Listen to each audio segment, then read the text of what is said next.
안녕하세요. 책 읽어주는 남자 채널 복수입니다.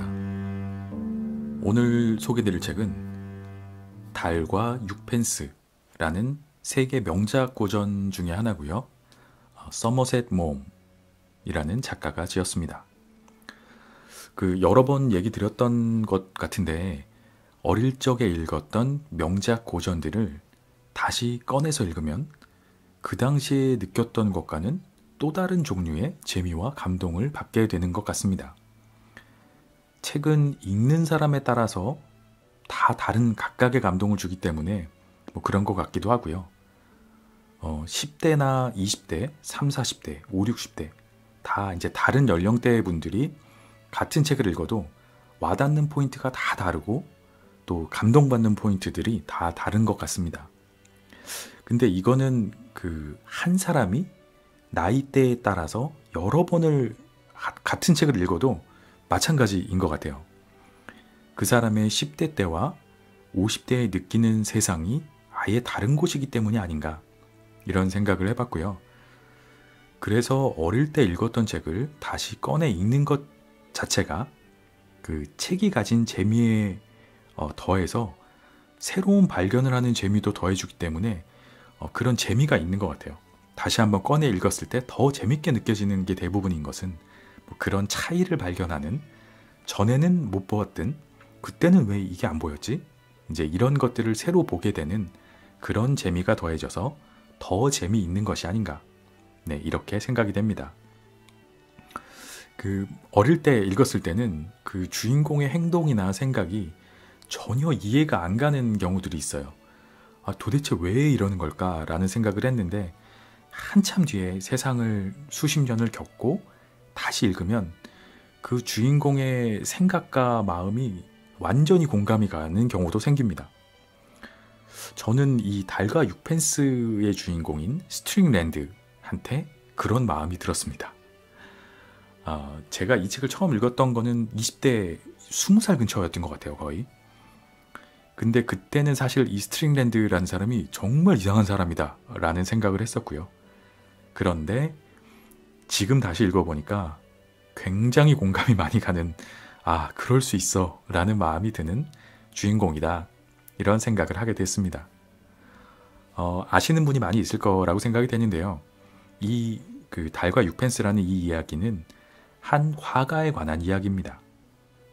생전에는 전혀 인정을 받지 못하다가 사후에 죽고 나서 천재 화가로 추앙받게 된 어떤 화가에 관한 이야기를 제3의 인물인 나라는 그냥 화자, 그냥 나라는 화자가 관찰자 시점에서 풀어가는 그런 소설이다 라고 소개를 드릴 수 있을 것 같고요. 물론 창작된 이야기지만 이 소설 속에 그려지고 있는 천재 화가 스트링랜드는 폴 고갱이라는 실존 화가를 모델로 쓴 것으로 잘 알려져 있습니다.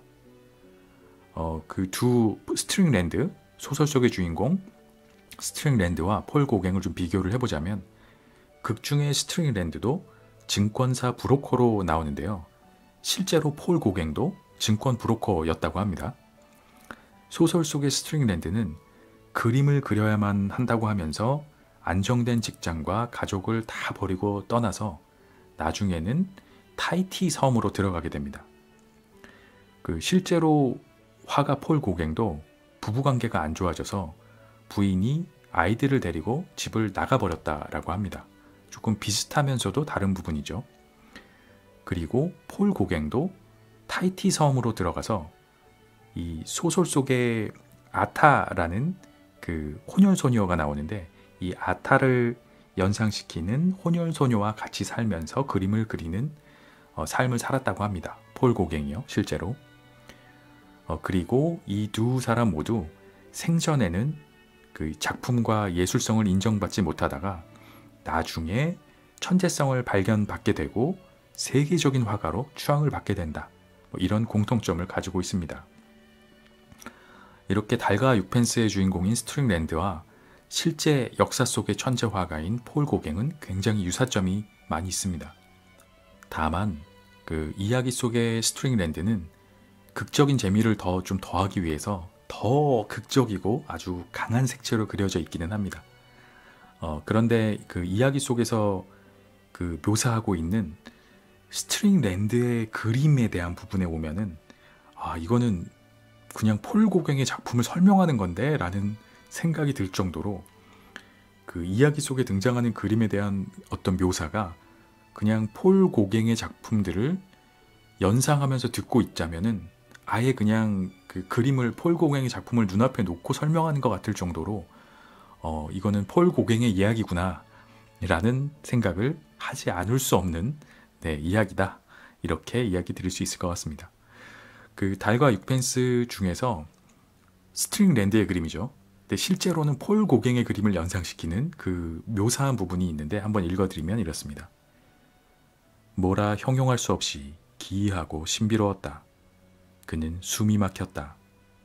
이해할 수도 분석할 수도 없는 감정이 그를 가득 채웠다. 창세의 순간을 목격할 때 느낄 법한 기쁨과 외경을 느꼈다고 할까. 무섭고도 관능적이고 열정적인 것, 그러면서 또한 공포스러운 어떤 것, 그를 두렵게 만드는 어떤 것이 거기에 있었다. 그것은 감추어진 자연의 시면을 파헤치고 들어가 아름답고도 무서운 비밀을 보고만 사람의 작품이었다. 그것은 사람에게는 허락되지 않은 신성한 것을 알아버린 이의 작품이었다. 거기에는 원시적인 무엇, 무서운 어떤 것이 있었다. 인간 세계의 것이 아니었다. 악마의 마법이 어렴풋이 연상되었다.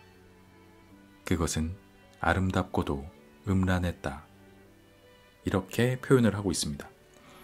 그 화자가 스트링랜드의 그림을 처음 맞닥뜨리면서 느낀 점을 막 이야기하는 부분인데 굉장히 폴 고갱의 작품을 묘사하는 것 같은 그런 묘사가 잘 되어 있고요. 사실 그래서 제가 20대 초반에 20살 근처에 이 책을 처음 읽었을 때 저는 이 소설을 읽고 바로 서점으로 가서 폴 고갱의 화보집을 샀던 기억이 납니다. 너무 궁금하더라고요. 도대체 어떤 그림인가, 폴 고갱의 그림은 어떤 그림이길래 이렇게 묘사를 한 건가. 그래서 그때도 서점에 가서 그 화보집을 사서 굉장히 오랫동안 가지고 있었던 기억이 나고요. 아마 이 달과 육펜스를 읽어보시면 폴 고갱의 작품이 굉장히 궁금해지실 거라고 생각됩니다. 이 방금 제가 읽어드린 그 본문 구절을 듣고 나서 아마 그런 좀 느낌이 드시지 않았을까, 이런 생각이 벌써 들고요.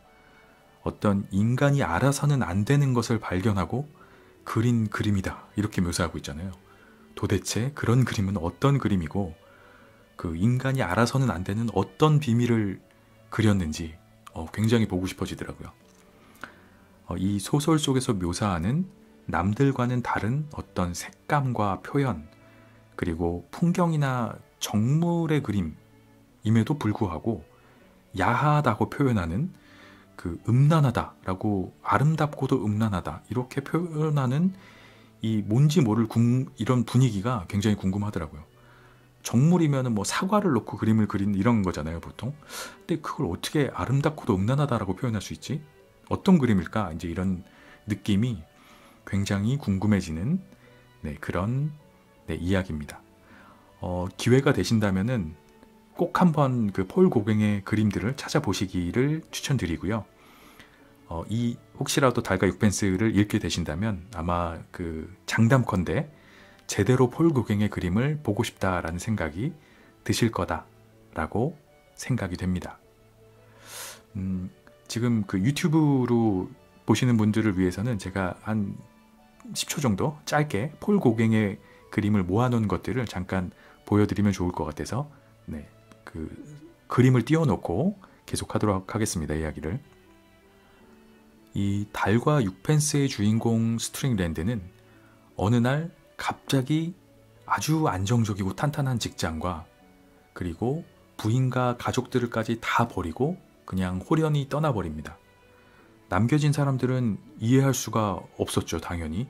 그럴 이유가 없었기 때문에, 상식적으로는. 그래서 다들 다른 여자랑 바람이 나서 떠났다 라고 생각을 했습니다. 하지만 스트링랜드가 그저 그림을 그려야 해서 떠났다라는 사실이 밝혀지고 나니까 그 전까지는 막 울고불고 슬퍼하던 부인이 오히려 정색을 합니다. 차라리 바람이 나서 떠난 거면 이해가 되는데 그림을 그리려고 떠났다고? 그 부분이 오히려 더 이해가 안 되는 거죠. 그냥 자기 이기심에 떠났다는 거 아니야.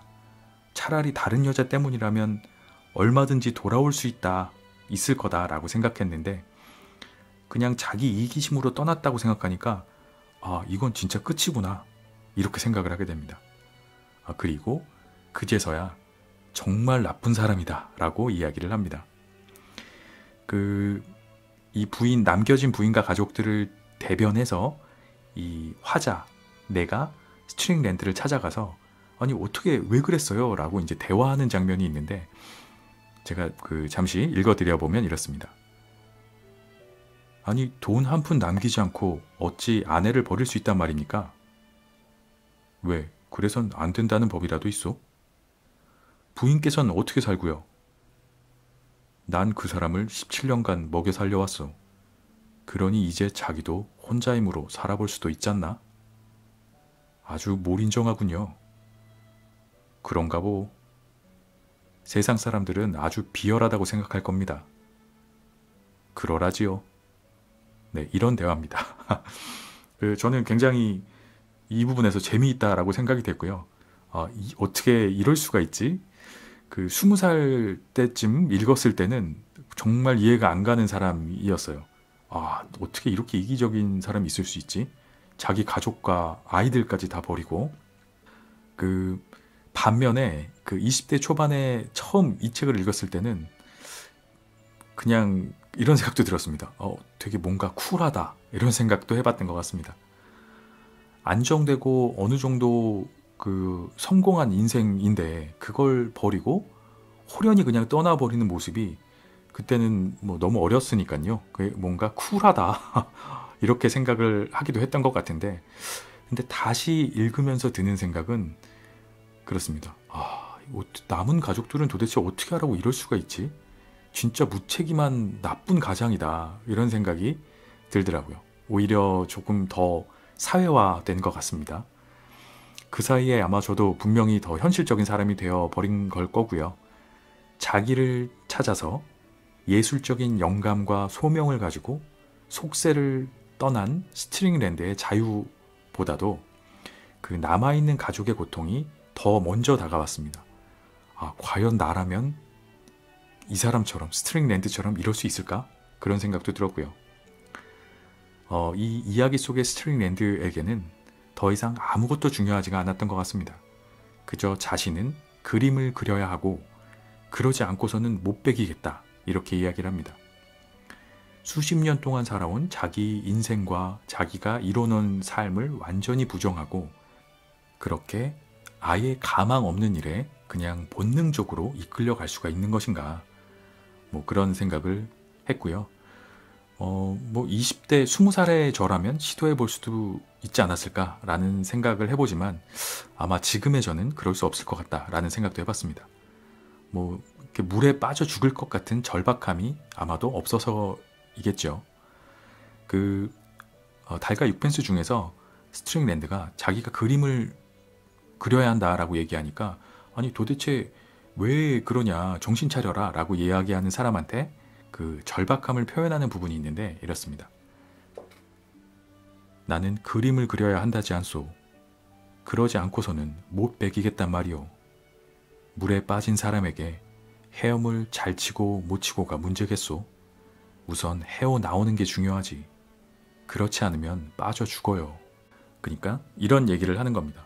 아니 그렇게 지금 하고 있는 일도 잘 하셨고 또 이렇게 사람들이 보기에는 행복한 가정을 잘 꾸리셨고 지금까지 잘 해오지 않았습니까? 그런데 이제 와서 그림을 그린다라고 하면 당신이 성공할 수 있겠습니까? 그렇다고 딱히 잘 그리는 것 같지도 않은데 이제 이렇게 이야기를 하니까 아니 내가 잘 그리고 못 그리고가 중요한 게 아니라 나는 못 버티겠다. 안 그리고는 못 버티겠다. 이런 말이다. 물에 빠진 사람한테 헤엄을 잘 치고 못 치고가 무슨 문제겠느냐. 우선은 헤엄을 쳐서 빠져나오는 게 중요하지 않느냐. 안 그러면 빠져 죽는다. 나도 그런 마음으로 그림을 그려야 한다. 이렇게 이야기를 하는 부분인데 뭐 일반적인 감성으로는 사실 잘 이해가 안 가는 부분이긴 했습니다. 뭔가 그 천재성이랄까? 그런 본능적인 부분들이 아마 작용을 한 게 아닌가 이런 생각을 해봤고요. 뭐 그런 그 열정들이 조금 부러웠기도 하고 뭐 그런 생각도 들었습니다. 이렇게 스트링랜드는 모든 문명의 이기와 수십 년간 자신이 이룩한 것들을 다 남겨놓고 에덴 동산 같은, 태초의 에덴 동산 같은 낙원 하이티로 떠나갑니다. 뭐 아마도 현실 속에서도 많은 분들이 과중한 업무와 현실의 스트레스를 뒤로 하고 휴양지로, 섬으로 떠나고 싶다. 이런 생각들은 아마 많이 해보셨을 것 같습니다. 하지만 뭐 일주일, 2주일, 뭐 한 달, 뭐 이렇게 휴가가 아니라 그냥 지금의 그 직장과 일과 가족과 모든 거를 다 내려놓고 아예 떠날 수 있는 사람이 과연 몇이나 있을까? 이런 생각을 해봤습니다. 이 책의 제목이기도 한 달과 6펜스는 뭐 이런 의미인 것 같습니다. 다 이렇게 총괄해서 이야기를 해보자면 달이라는 것은 이상과 본능의 세계라고 할 수 있을 것 같고요.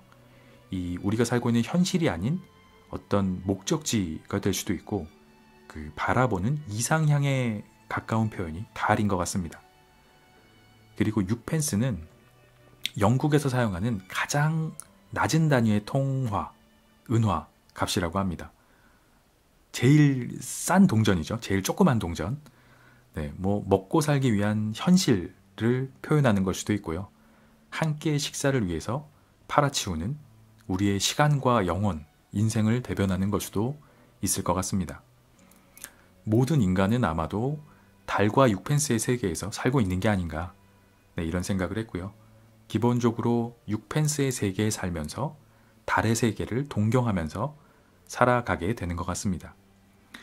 그렇지만 실제로 이 6펜스를 버리고 달의 세계로 떠나는 사람은 정말 흔치 않다. 또 이런 생각도 해보게 되고요. 현실적으로는요. 이렇게 어릴 때 읽었던 고전을 다시 꺼내서 읽어보니까 굉장히 다른 정서를 느낄 수 있었다는 점이 굉장히 흥미로웠고요. 하나하나 예전에 읽었던 고전들을 다시 한번 꺼내서 읽어보면 참 재밌겠다. 또 그런 생각도 했습니다. 그리고 특히 달과 6펜스를 읽고 나니까 고갱의 그림을 다시 한번 보고 싶다. 이런 생각도 들었고요. 어디 전시회 같은 게 있으면 한번 꼭 가보고 싶다라는 생각이 들게 됐고요. 개인적으로도 바닥에 떨어진 6펜스짜리를 줍느라고 아주 오랫동안 달을 보지 않고 살아오지 않았나, 좀 이런 생각도 해봤습니다. 뭐 추석도 지난 지 얼마 되지 않았고요. 오랜만에 좀 여유를 가지고 그 밤하늘에 달을 좀 올려다보고 싶다, 이런 생각도 해보게 되는 책이었고요. 뭐 이렇게 그 달도 보고 책도 읽고 하다 보면 또 뭔가 우리 인생에 어떤 답에 가까운 그 해답이 생기지 않을까, 네, 이렇게 생각을 해보게 하는, 네, 역시 많은 생각을 하게 하는 책이라 명작 고전이다, 또 이런 생각을 해보게 되네요. 아주 강력하게 추천드리는 책이고요. 꼭 한번 읽어보셨으면 좋겠습니다. 초반에 한 20-30페이지가 조금 지루할 수 있는데 그 부분만 넘어가고 나면 굉장히 속도가 붙으면서 재밌으니까요. 처음에 몇십 페이지를 조금 지루하지만 참고 넘어가 보셨으면 좋겠다라는 개인적인 그 추천을 드리고요. 잠시 후에 앞부분 좀 지루한 부분이지만 제가 조금 읽어드리도록 하겠습니다.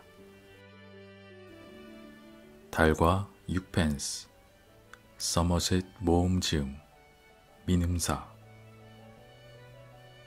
솔직히 말해서 찰스 스트링랜드를 처음 만났을 때 나는 그에게서 보통 사람과 다른 점을 조금도 발견하지 못했다. 그렇지만 이제 와서 그의 위대성을 부인하는 사람은 별로 없을 것이다. 위대성이라 해서 때를 잘 만난 정치가나 성공한 군인을 수식하는 그런 위대성을 말하는 것이 아니다. 그런 위대성은 그 사람의 지위에서 나오는 것이지 사람 자체가 가지는 특질이라고는 할 수 없다. 상황이 변하면 위대성에 대한 평가도 사뭇 달라지게 마련이다. 수상도 그 직을 떠나면 고작 잘난 척하는 말 제주꾼이었던 게 아닌가 여겨질 때가 많고, 장군도 부하를 잃으면 저잣거리에 보잘것없는 얘기 주인공으로 떨어지고 만다. 거기에 비하면 찰스 스트링랜드의 위대성은 진짜였다. 그의 예술이 마음에 들지 않을 수는 있다. 하지만 아무튼 그의 예술이 우리의 관심을 끈다는 사실은 아무도 부인하지 못할 것이다. 그는 사람의 정신을 어지럽히고 매혹시킨다. 그를 비웃음의 대상으로 삼았던 때는 지나갔다. 이제 그를 변호한다고 해서 괴짜로 취급당하거나 그를 찬양한다고 해서 편벽한 사람으로 취급당하지는 않는다. 그의 결점은 장점을 보완하는 데 필요한 것이었음을 이제 누구나 인정하고 있다. 하게야 예술가로서의 그의 위치에 대해서는 지금도 얼마든지 논의가 가능하다. 사실 그를 찬양하는 사람들의 말을 들어보면 헐뜯는 사람들의 혹평만큼이나 변덕이 심하다. 다만 한 가지 의심할 수 없는 점은 그가 천재였다는 사실이다. 나의 의견으로는 예술에서 가장 흥미로운 부분은 예술가의 개성이 아닐까 한다. 개성이 특이하다면 나는 1000가지 결점도 기꺼이 다 용서해주고 싶다. 나는 벨라스케스를 엘 그레코보다 훌륭한 화가로 보지만 그는 너무 인습적이어서 칭찬하려면 맥이 빠진다. 그에 비해 관능적이고 비극적인 저 그리스인은 제 영혼의 비밀을 마치 산 제물을 바치듯 우리에게 바치고 있다. 화가이든 시인이든 음악가이든 예술가는 숭엄하고 아름다운 자신의 장식물로서 우리의 신미감을 만족시켜준다. 하지만 신미감이란 성 본능과 비슷해서 일종의 야만성을 띠게 마련이다. 예술가는 그러한 점에서도 대단한 재능을 보여준다. 예술가의 비밀을 캐다 보면 우리는 탐정 소설에 빠지듯 그 일에 빠지고 만다. 그 비밀은 불가해안 우주처럼 해답을 주지 않는 수수께끼 같다. 스트릭랜드의 그림은 가장 대수롭지 않은 것조차 기이하고 복잡하고 고뇌에 가득 찬 개성을 보여준다. 바로 이 점 때문에 그의 그림을 좋아하지 않는 사람들도 그 그림들에 대해 전혀 무관심할 수 없는 것이다. 또한 그의 인생과 성격에 대해 강한 궁금증을 불러일으켜온 것도 바로 그 개성이었다. 모리스 위레가 메르큐르 드 프랑스지에 글을 한 편 기고하여 스트릭랜드라는 무명 화가를 망각으로부터 구해낸 것은 그가 죽고 4년이 지난 뒤였다. 위레가 일단 길을 터주자 다른 비평가들도 별 반대 없이 그의 뒤를 따랐다. 프랑스에서 위레만큼 오랫동안 확고한 권위를 누린 비평가도 없었기 때문에 그의 주장을 등한시할 수는 없었던 것이다. 너무 지나친 주장이 아닌가 여겨지는 점도 있었지만 후일의 판단은 그의 평가가 옳았음을 확인해 주었고, 그에 따라 찰스 스트링랜드의 평판은 이제 위레가 자리매김한 방향으로 확고히 자리 잡혔다고 볼 수 있다. 무명 화가가 이처럼 하루아침에 유명해진 일은 미술사에서 가장 로맨틱한 사건 가운데 하나로 꼽힐 것이다. 하지만 나는 그의 인격과 관련된 부분만을 다룰 뿐 작품 자체를 다루지는 않을 작정이다.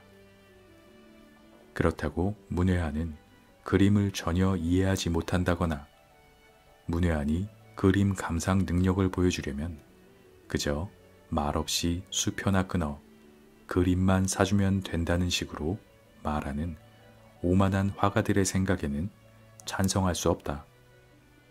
그것은 예술에는 기교밖에 없고 기교는 기교가만이 안다고 생각하는 괴상한 오해이다.